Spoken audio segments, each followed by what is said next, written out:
quem vende, mas para o consumidor são as condições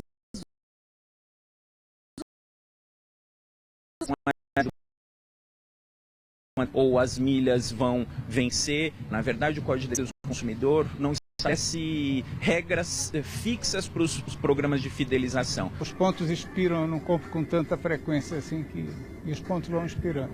não dá tempo de usar. Não dá tempo de usar. Era interessante a gente ter pelo menos um caso, às vezes, mais. Esse é o Câmara dos Deputados. A proposta é de que pontos de programas de fidelidade tenham prazo mínimo de 2 anos para expirar, ou de 4 anos para o caso de milhas acumuladas em companhias aéreas. Enquanto não vira lei, resta ao consumidor analisar quando compensa ser fiel. Muitas vezes vale mais a pena para o consumidor optar pela empresa que vende mais barato do que ser fiel a uma empresa diante de tantos problemas que estão acontecendo com os programas de fidelidade. Eu tive alguns, mas eu fiquei muito frustrada. Águas de Lindóia será o quartel-general da Costa do Marfim. Os repórteres Celito Esteves e Gilson Dias mostram agora histórias e causos dessas belas e simpáticas cidades paulistas.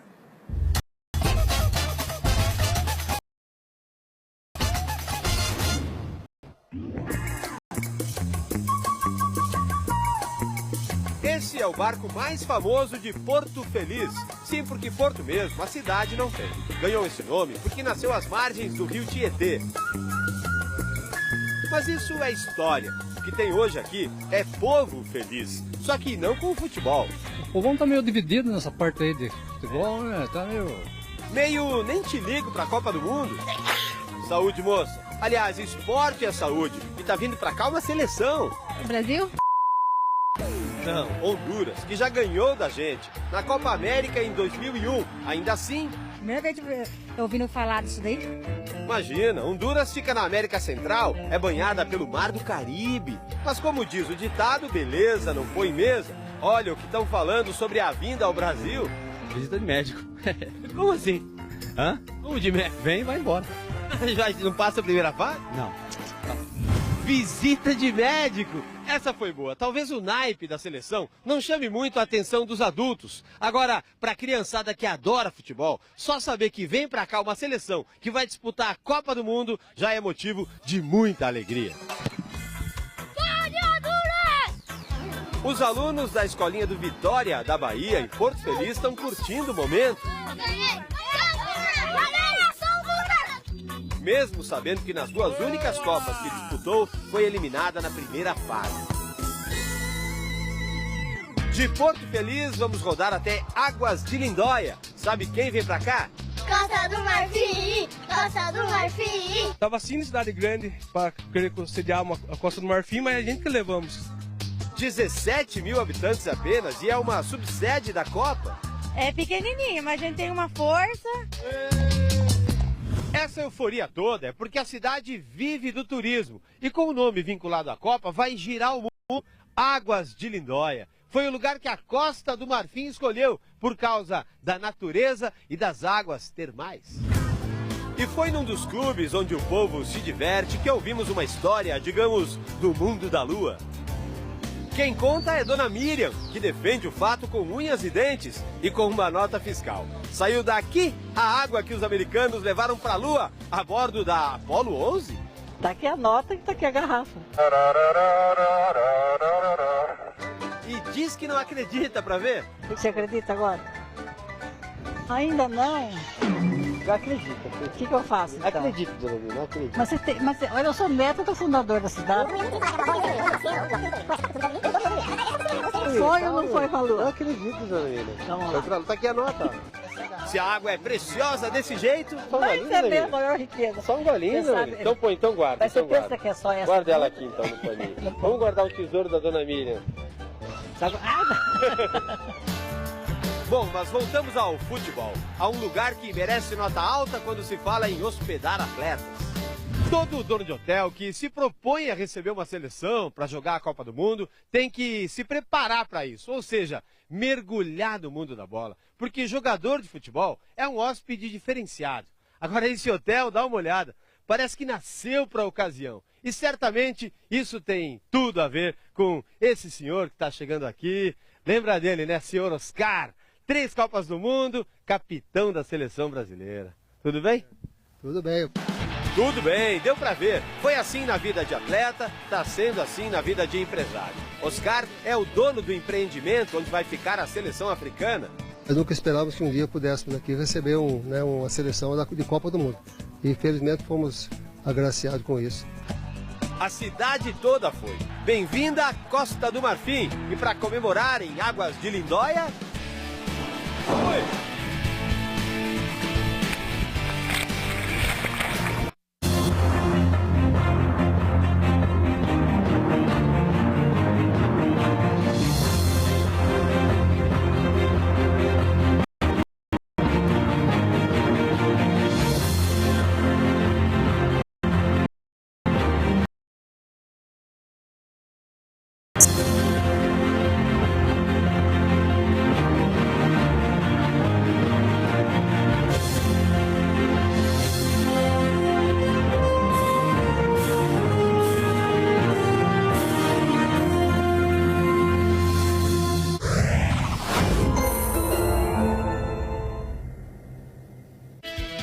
SBT Rio, manhã. Oferecimento. Supermercados Unidos, de mãos dadas no carnaval por você. Foi preso nesta madrugada o acusado de lançar o rojão que matou o cinegrafista Santiago Andrade. Caio de Souza estava em uma pousada em Feira de Santana, na Bahia. Ele aparece em imagens gravadas no dia do crime, junto com outro acusado que também já está preso. E direto da delegacia de São Cristóvão, que investiga o caso, o repórter Daniel Penafirme tem as últimas informações. Daniel. Liane, de acordo com a polícia, o acusado ia fugir para o Ceará, mas acabou sendo convencido a se entregar pela namorada e pelo advogado, que é o mesmo que defende o tatuador Fábio Raposo, que já está preso por este crime. E você vai ver também, grupos de justiceiros voltam a agir aqui na cidade. Novas imagens mostram suspeitos de roubo apanhando. As cenas são fortes. Num dos casos, a polícia chegou a tempo de evitar o linchamento. Já já, as informações completas sobre esse assunto. Olá, bom dia. Hoje é quarta-feira, 12 de fevereiro. Eu sou Liane Borges e você está no SBT Rio Manhã. E o suspeito de matar o cinegrafista Santiago Andrade foi preso, como eu disse agora há pouco, nesta madrugada na Bahia. Caio Silva de Souza foi encontrado escondido em uma pousada perto da rodoviária de Feira de Santana. O repórter Rafael Paiva traz os detalhes. Caio Silva de Souza seria o homem que aparece nestas imagens chegando sozinho ao local do protesto. Uma foto dele havia sido divulgada pelo Disque Denúncia. Ele foi encontrado pela polícia nesta madrugada. Caio estava sozinho no quarto de uma pousada em Feira de Santana, a 100 quilômetros de Salvador, na Bahia. Ele era considerado foragido da justiça. Na hora da prisão, o jovem de 23 anos não reagiu. O rapaz trabalhava numa empresa terceirizada e prestava serviço para o Hospital Rocha Faria, em Campo Grande. Ele era morador da Baixada Fluminense. Ele será trazido ainda nesta manhã para o Rio de Janeiro. A TV Brasil flagrou Caio e outro acusado, Fábio Raposo, juntos, pouco antes do explosivo atingir o cinegrafista Santiago Andrade. Fábio admitiu que encontrou e entregou o artefato para Caio, mas negou que tivesse intenção de ferir alguém. Já Caio é apontado como o jovem que acendeu o rojão. A prisão dele foi acompanhada pelo advogado Jonas Tadeu, que detende os dois acusados. Outras cenas mostram Fábio observando atentamente o que acontece. Nesta imagem, de máscara, vestindo bermuda e camiseta estampada, ele olha para frente, enquanto Caio, de calça jeans e camiseta, está de costas. Mesmo com o rosto de Fábio atrás da árvore, é possível identificá-lo pela roupa. O corpo dele está virado para o rojão aceso. No instante seguinte, o artefato dispara e atinge o cinegrafista. O prefeito do Rio se manifestou sobre o caso. Grupeiros transformando esses protestos num show de violência, né, que infelizmente acaba com a vida de um trabalhador, destrói uma família. E a gente tem que refletir sobre isso. Não é para parar de protestar, mas é para parar de fazer violência. Jornalistas fizeram mais uma homenagem ao colega. Santiago chegou a ser operado, mas não resistiu aos graves ferimentos na cabeça. O velório está marcado para esta quinta-feira, de 7 às 11 da manhã, no cemitério Memorial do Carmo, no Caju. Depois de uma reunião restrita à família, o corpo será cremado. O prefeito Eduardo Paes também chegou a afirmar que jovens que participam dessas badernas são filhinhos de papai. Eu acredito que são mais do que isso, até porque eu vou voltar agora com o Daniel Penafirme, que tem outras informações a respeito do caso. Ô Daniel, inclusive esse rapaz que foi preso lá na Bahia, que é acusado de disparar o rojão, já tem passagem pela polícia? Tem, Eliane Borges, 4 passagens pela polícia desde 2008, sendo 2 por agressão e outras 2 por suspeita de porte de drogas. Ele já está no avião, sendo trazido para o Rio de Janeiro e deve chegar no Aeroporto Internacional Tom Jobim por volta das 9 horas da manhã. Depois, a polícia segue em comboio com o acusado já detido para a cidade da polícia, no Jacaré, onde acontece uma entrevista coletiva do delegado responsável por esse inquérito, que conseguiu conduzir as investigações e fazer as prisões até, digamos assim, rapidamente. A empresa Hope, onde o Caio trabalha, informou que lamenta profundamente a morte de Santiago Andrade e que também vai colaborar com a polícia nas investigações, mas não confirmou se vai efetivamente demitir este criminoso ou não, Liane. Tá ok, Daniel, obrigada pelas informações. Pode frisar a imagem desse rapaz, do Caio, que foi preso hoje? A gente, se estiver aí, por favor, Paulinho, você já coloca na tela. Esse rapaz, então, que está sendo esperado agora, ele vai lá para a delegacia de São Cristóvão, provavelmente ser ouvido, ainda não se sabe se na cidade da polícia ou lá na 17ª DP, aqui em São Cristóvão, porque a polícia agora quer saber exatamente como foi a articulação entre ele e o outro jovem. Você viu na matéria que apareceu lá um senhor barbudo, aquele senhor não tem nada a ver com o episódio, ele é um especialista que deu entrevista para a nossa equipe apontando esse rapaz como suspeito. A polícia já tinha essa evidência de que ele teria participado a partir das imagens das emissoras de televisão, a TV Brasil, por exemplo, que também flagrou o jovem com esse rojão, e o outro, que é tatuador, passou para ele. Isso já tinha sido deixado claro pelas redes de televisão. A partir dessas imagens, chegou a ser também divulgada uma foto. Agora, o advogado que defende os dois acompanhou todo esse procedimento de prisão do Caio, ou seja, tudo foi feito de maneira lícita e transparente. Vou voltar com o Daniel. Daniel, você tem mais informações a respeito desse caso? Olha, num depoimento, digamos assim, não oficial ao delegado que fez a prisão lá na Bahia, o Caio disse que realmente é comum levar esse tipo de artefato, esse tipo de foguete às manifestações, não para ferir ninguém, mas para fazer barulho e ser eventualmente utilizado aí em resposta a eventuais ações violentas da Polícia Militar. Portanto, ele admitiu o uso de foguetes nas manifestações. De acordo com a polícia, o Caio estava assustado e com muita fome também quando estava escondido nessa pousada lá em Feira de Santana. Assustado, com fome, bom, mas ele teve a intenção de fugir, como o Daniel também explicou, ele tinha intenção, inclusive, de sair da Bahia e ir para outro local do país. Para onde, ô Daniel? De acordo com a polícia, ele queria ir para o Ceará, queria fugir para o Ceará nos próximos dias, mas acabou sendo demovido, sendo convencido a não fazer isso pela namorada do advogado, que é o advogado do Fábio Raposo. Ele defende os dois. O Fábio Raposo, que foi preso, chegou a ser trazido aqui para a delegacia de São Cristóvão e está atualmente no presídio de Bangu, e agora é o advogado também do Caio. Só defende gente bacana, Liane. Ele terá todas as condições de se defender, Daniel. A lei permite isso. Ele agora vai ser ouvido pelo delegado, mas, obviamente, como eu disse antes, está tudo muito claro para a polícia, a participação dos dois em conluio, já com essa intenção de disparar aquilo ali. Agora, se eles queriam atingir alguém ou não, eles assumiram o risco. Ontem eu conversei aqui com o delegado Carlos Nogueira, que me explicou o seguinte: olha, nesse caso é o dolo eventual, ou seja, a pessoa assume o risco de provocar uma lesão grave ou a morte de alguém, como foi o caso do Santiago Andrade, nosso querido cinegrafista, que infelizmente agora perdeu a vida e a família toda isolada. Então, esses rapazes, que são muito jovens, que participam desses protestos, têm que ter em mente que podem tirar a vida de alguém, famílias, como foi o caso agora. E o advogado que levantou uma polêmica envolvendo o deputado Marcelo Freixo conversou com um parlamentar. Os dois deram uma entrevista à Rádio Globo. Pode rodar. Em entrevista coletiva, Marcelo Freixo negou qualquer relação com grupos que promovem a violência em protestos. Eu quero que isso se esclareça mais do que qualquer pessoa. Eu quero que, evidentemente, a gente identifique quem são essas pessoas, que eles respondam por isso e que, comprovado que essas pessoas não têm qualquer relação com a gente, como o primeiro já se comprovou que não tem, é que a gente tem o mesmo tempo nos meios de comunicação que a gente agora está tendo na hora que essa acusação completamente estapafúrdia aparece. O deputado afirma ser leviana a atitude do advogado que entregou a uma repórter um documento com a declaração de seu estagiário, dizendo que havia recebido uma ligação da ativista Sininho, oferecendo auxílio jurídico a Daniel Raposo em nome do parlamentar.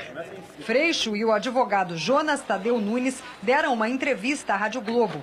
Eu me senti, como eu lhe falei, ofendido nas minhas prerrogativas. Eu estava ali atuando, eu não sou nenhum incompetente para que uma outra pessoa possa ligar para o meu cliente, passando por cima de um patrocínio e falar, eu tenho os melhores advogados. Então eu me senti indignado, ofendido e passei para a repórter. Eu falei, olha, o meu estagiário acabou de dar esse termo de declaração. Pela conduta dele, pelo que eu conheço dele como político, como homem público, eu não acredito que ele teria essa falta de ética. Eu acredito que essa Sininho usou indevidamente o nome do deputado. Foi a revelia dele. O senhor e a ativista vão resolver na frente do delegado. Isso eu não tenho absolutamente nenhuma relação, nem com o senhor, nem com ela. Exatamente. Se alguém ligou dizendo que eu estava oferecendo alguma coisa, mentiu, não deveria. Inclusive oferecendo algo que eu sequer tenho.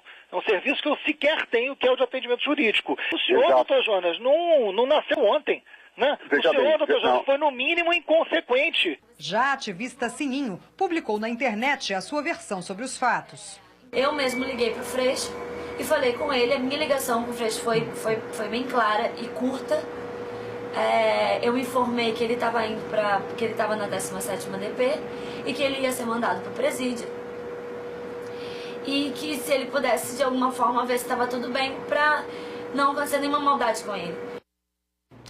Fato é, independentemente dessa polêmica envolvendo Marcelo Freixo, que ele já esclareceu aí para toda a imprensa, esses jovens, eles têm muitos advogados. É impressionante a quantidade de advogados, juristas que defendem esses grupos autoritários e minoritários. Não estou dizendo os ativistas de uma maneira geral que têm esse desejo de mudar o país, que vão lá de forma pacífica e com toda a transparência, com bandeiras. Não é dessa gente que eu estou falando. Eu estou falando de pessoas violentas. Já existe uma lei aqui para enquadrá-los no crime organizado. Essas pessoas têm muitos advogados por trás disso. E por isso não há até hoje nenhuma pessoa presa. Fora esses dois que foram presos pelo crime do Santiago Andrade. Aqueles que fizeram badernas, que promoveram quebra-quebra, esses aí, nenhum deles está preso.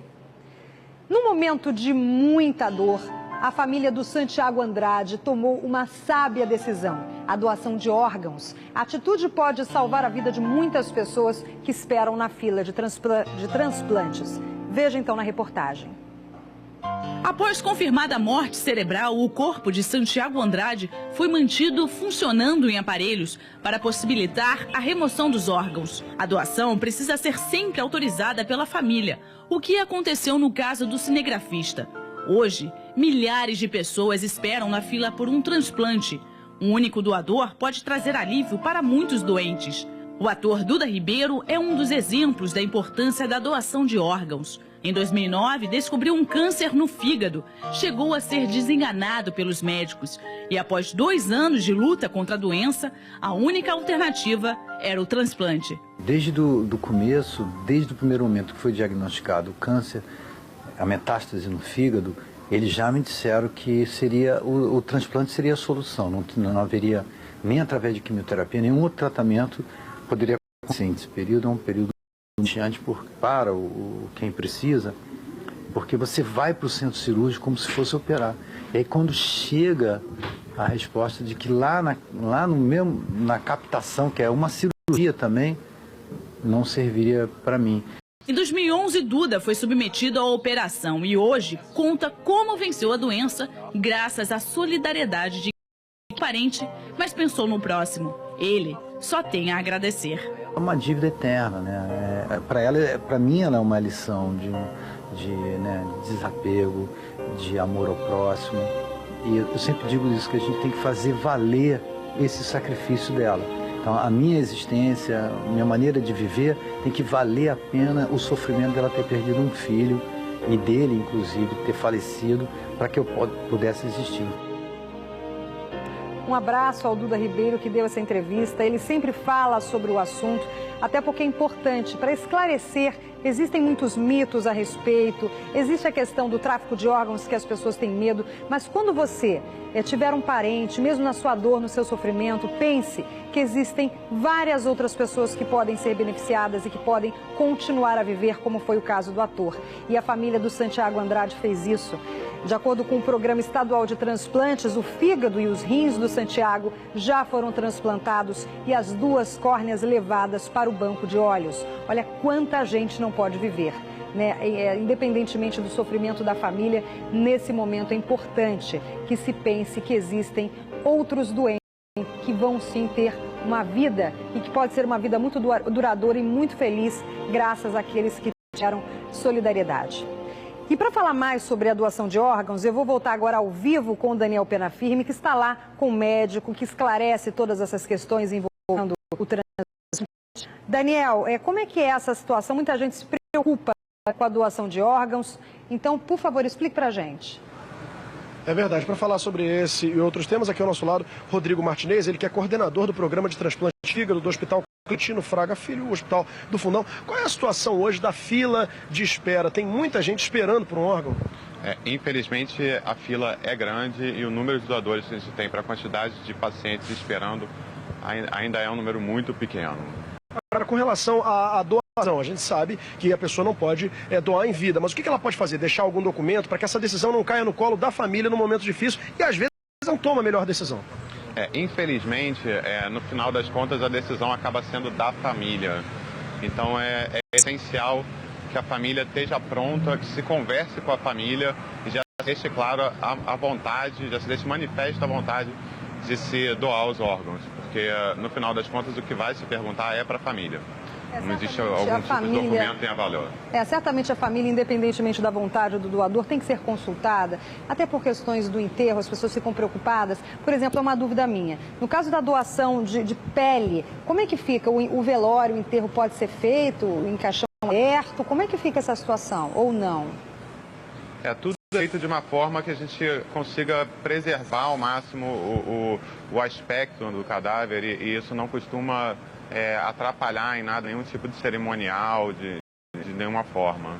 A gente faz essas perguntas difíceis até do médico responder, mas é porque as pessoas não sabem, assim como eu, pode ter muita gente que também tem esse tipo de questionamento. Agora, doutor, em relação à cirurgia em si, é preciso que a morte cerebral seja constatada, né? E como é que a pessoa pode ter certeza? Olha, meu parente realmente não vai mais se recuperar. Olha, a população pode ter absoluta certeza de que isso é perfeitamente regulamentado, aceito mundialmente e esse diagnóstico só é feito após uma série de exames sejam feitos, não a opinião de um médico, mas são necessários exames complementares e uma vez esse diagnóstico feito, uma condição que infelizmente é irreversível. Não mais como a pessoa, por nenhuma manobra médica, por nenhuma cirurgia, sobreviver. E uma única pessoa, um único doador pode ajudar muita gente, não é isso? Com certeza. Um doador, dependendo das condições clínicas dele, ele pode doar um fígado que, inclusive, pode, às vezes, ser dividido por duas pessoas, pode doar 2 rins, pode doar pâncreas, pode doar mão, então são vários. O benefício é assim, inestimável. Lá no Hospital do Fundão, o senhor saberia dizer qual é a fila de espera, por exemplo, por um fígado? A fila por hospital, ela inclui em torno de 50 pacientes para cada hospital e no total a gente tem no Rio de Janeiro esperando em torno de uns 250 pacientes pelo menos. Tá certo, doutor. Só pelo fígado? Só pelo fígado. Só pelo fígado, é muita gente. Muito obrigada, doutor. Obrigada, Daniel, pelos esclarecimentos. Por isso, essa importância, tanta gente aí precisando dessa manifestação de carinho e de solidariedade. E a violenta manifestação da última quinta-feira na Central do Brasil deixou outra pessoa morta. Nós tivemos essa notícia de que um senhor acabou sendo atropelado com um tumulto. Ele teria ouvido as bombas, se assustado e acabou sendo atropelado. Quem conta é a Melissa Munhoz. O atropelamento foi gravado pela mídia ninja. Nas fortes imagens, a vítima está embaixo do ônibus na Avenida Presidente Vargas. O ferido é Trasma Amaral Acioli, de 72 anos. O aposentado é mais uma vítima da manifestação. Seu Tasman era dono desta banca de jornal na Tijuca e na última quinta-feira tinha ido ao centro comprar balas para vender na Lapa, como de costume. Naquela noite, o idoso foi surpreendido pela manifestação. Assustado, ele acabou atravessando a rua sem prestar atenção no trânsito. Os comentários que eu tenho escutado é que ele ficou desesperado na hora que ele ouviu tudo e naquele momento de vou pra onde, vou fugir pra onde, ele atravessou a rua e o ônibus veio e pegou ele. Ao imaginar o medo do pai no meio do violento protesto, Gisele se emociona. Num momento como esse, ele ficar desesperado, imagina, um senhor de 72 anos desesperado no meio de uma multidão, com bomba, com aquela confusão toda, né? E aí eu imagino que devia passar na cabeça dele. Mas enfim, eu espero no fundo do meu coração que ele não tenha sofrido nada. Tasman, assim como Santiago, foi levado para o Hospital Souza Aguiar, onde também não resistiu aos ferimentos. O acidente com vítima fatal está sendo investigado pela Polícia Civil. O motorista vai responder por homicídio culposo, sem intenção de matar. Ficou arrasado, uma pessoa que saiu para trabalhar, né? Que era, se a vida do meu pai era só trabalhar, foi uma fatalidade, mas que se não tivesse acontecendo isso tudo no centro da cidade, isso não teria acontecido. Trabalhadores que perderam a vida, tanto Santiago quanto esse idoso, e agora deixam as famílias também órfãos. Agora vamos ver vídeos que foram divulgados na internet que mostram a ação de grupos justiceiros. 2 homens acusados de roubo foram imobilizados e espancados por moradores da zona oeste da cidade e também de Cabo Frio, na região dos Lagos. Roda o VT. O suspeito de roubo está sentado, é empurrado e leva alguns chutes das pessoas que estão exaltadas. Ele mostra um relógio. Os moradores dizem que foi roubado. Ao lado, uma sacola com telefones celulares e outros objetos que também teriam sido roubados pelo suspeito. O homem teve os pés amarrados até a polícia chegar. Foi um policial civil que evitou o linchamento de Júlio de Souza Brito, de 38 anos. Ele teria entrado em um apartamento e, quando tentou fugir, foi alcançado pelos moradores. As imagens foram parar nas redes sociais. Júlio foi preso e autuado por roubo. No bairro da Taquara, Rio, mais uma ação do Justiceiro chamou a atenção e também foi parar na internet. Este homem apanhou bastante dos moradores até ser socorrido pelos policiais militares. Ele seria um conhecido assaltante no bairro e nesta terça-feira foi surpreendido por algumas pessoas. Bastante machucado, o homem foi levado para um pronto-socorro e depois seria encaminhado a uma delegacia. Semana passada, um jovem foi encontrado nu com o pescoço acorrentado a um poste. Bairro do Flamengo, zona sul do Rio, depois de ter sido espancado por motoqueiros. Em outro caso, o mais violento deles, aconteceu em Belfor Roxo, na Baixada Fluminense. O homem está sentado e cercado por 2 jovens. Uma moto se aproxima e um criminoso desce armado. Repare que a rua está cheia. Mesmo assim, o bandido dá um tiro na homem. A vítima, Igor de Oliveira Falcão, já tinha passagem pela polícia por roubo de celular. O homem que pilotava a moto já foi preso, mas Douglas Eitael Pereira Ramos, apontado nas intenções como autor da execução, teve a prisão temporária decretada pela Justiça e está sendo procurado pela polícia. É o que acontece aqui na omissão da Justiça Comum, quando a polícia não consegue capturar essas pessoas que são acusadas de vários crimes. Os justiceiros acabam querendo fazer realmente a justiça pelas próprias mãos. Agora vamos diferenciar, porque nem sempre são moradores ali que vão tentar ajudar a comunidade. Muitos deles são ligados a grupos de extermínio, milícias e outros tipos de grupos cuja moral é totalmente questionável, né? Não é uma questão só da gente condenar o crime exatamente de você bater num assaltante ou não. A questão é que isso pode levar a uma série de ataques, uma série de atentados e trazer o caos na nossa cidade. Eu fico imaginando se todos fizessem o mesmo. Ia ficar muito complicado. Eu, como já outras vezes, apesar de as leis serem falhas e a justiça muitas vezes também, ainda continuo acreditando que são o melhor caminho.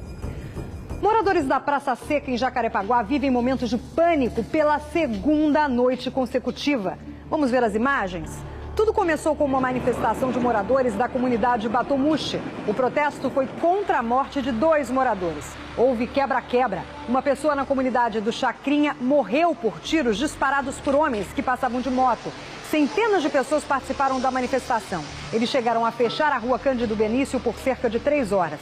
Somente por volta das 11 da noite a via foi liberada. E a gente está vendo a destruição, olha só, na porta do que me parece uma agência bancária. Os manifestantes tentaram incendiar um ônibus que acabou sendo rebocado. Na confusão, um homem ainda não identificado foi levado para o hospital Carlos Chagas. Ele estava baleado. Ele foi para o hospital Carlos Chagas em Marechal Hermes. Temos a reportagem? Então vamos ver como é que foi a situação. Ontem pela manhã também foi de protesto na Praça Seca. Quem acompanhou foi o repórter Daniel Penafirme.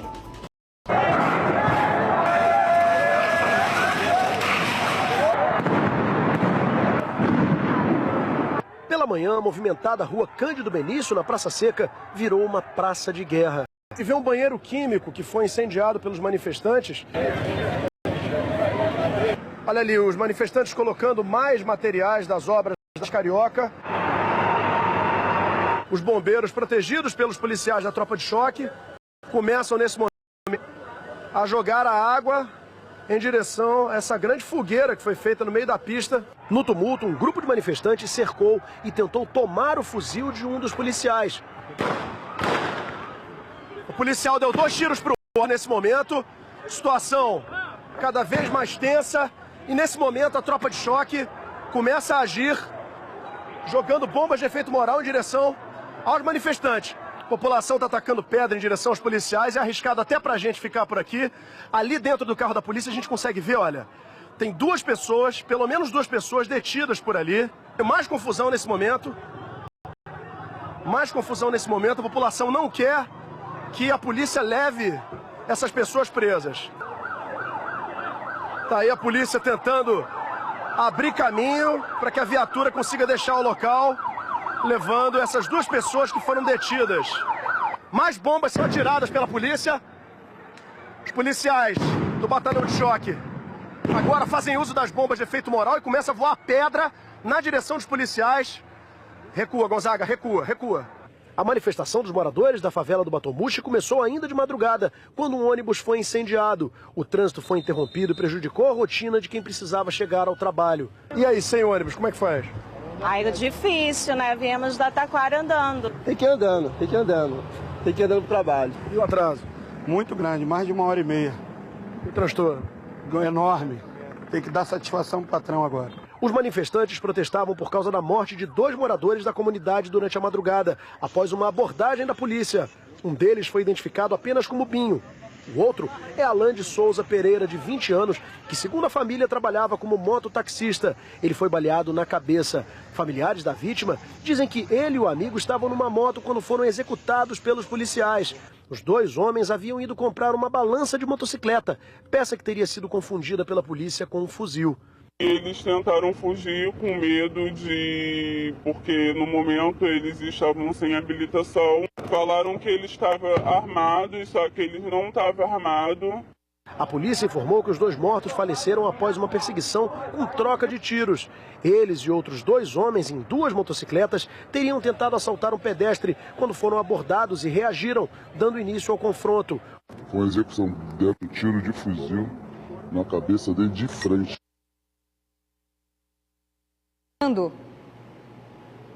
Lembrando que há cerca de um mês foi instalada lá uma companhia destacada da Polícia Militar, mas os confrontos ainda são constantes. E eu vou para um rápido intervalo, mas volto daqui a pouquinho com mais notícias. É já já. Prepare-se para a maior loucura do ano em cozinhas. Na Ricardo Eletro tem cozinha em aço a partir de R$ 399. Em 10 em Juros, cozinha em madeira a partir de R$ 199. Isso é só um exemplo. Veja as 11 loucuras na loja Ricardo Eletro. Fala, Chico, capricha que é carnaval, hein? Opa! Vou te transformar no sonho da mulherada. Falando em sonho, você já viu os prêmios do Super X-Cap? Não. Por apenas R$20 por mês, você concorre a casa, carro, moto, vale viagem, além de R$20 mil toda semana. Sim! X-Cap, tem mais 1 milhão todo mês. Dá ou não dá pra sair bem na foto? Ô, tá indo aonde? Eu vou ali na lotérica comprar meu Super X-Cap e fui. Ó, mas quem vai ganhar sou eu, hein? Que isso? Super X-Cap é da Caixa. Você tem dúvidas de como renovar a sua casa? Sim? Então conheça a Valdemóveis. Estamos em 6 endereços. 2 lojas Polo Moveleiro em Duque de Caxias, Caxambi, Niterói, Shopping Rio Decor de Portovil e de Niterói. Mesa com 4 cadeiras a partir de R$ 1.599. Requinte, sofisticação, qualidade, garantia e preço justo você encontra na Valdemóveis. 3657-5876. Sempre um endereço perto de você. Carnaval de verdade é com a Telecena. Agora raspou, achou, dobrou! Se raspar e achar 2 casas, você pode escolher entre 2 casas ou R$200 mil. Compre já a sua, nego velho! Prepare-se para a maior loucura do ano em cozinhas. Na Ricardo Eletro tem cozinha em aço a partir de R$ 399. Em 10 em juros, cozinha em madeira a partir de R$ 199. Isso é só um exemplo. Veja as 11 loucuras na loja Ricardo Eletro. SBT Rio, manhã. Oferecimento. Supermercados Unidos, de mãos dadas no carnaval por você. Já estou de volta direto dos estúdios do SBT com o SBT Rio Manhã. E também já está aí na nossa tela, facebook.com/SBT Rio Manhã, para você postar todos os seus comentários. Aí a gente tem a câmera da 7 Rio, companhia de trânsito, viaduto do gasômetro, altura da Leopoldina, trânsito bem congestionado nesta manhã de quarta-feira. Agora mudando aí, linha vermelha também na altura do gasômetro, o trânsito segue intenso, porém sem retenções nesse horário. A Praça Sibelius, na Gávea, também está congestionada sentido Zona Norte, mas o trânsito se vê que também ali deve ter algum tipo de retenção por conta de um sinal. Aí, a Avenida Brasil, na altura da Ilha do Governador, o trânsito segue sem retenções nesse horário. Atualizando, fechou agora o relógio, 7 horas e 30 minutos. Um bom dia para você, muito obrigada pela sua companhia. Amanhã eu estou de volta. Tchau, tchau.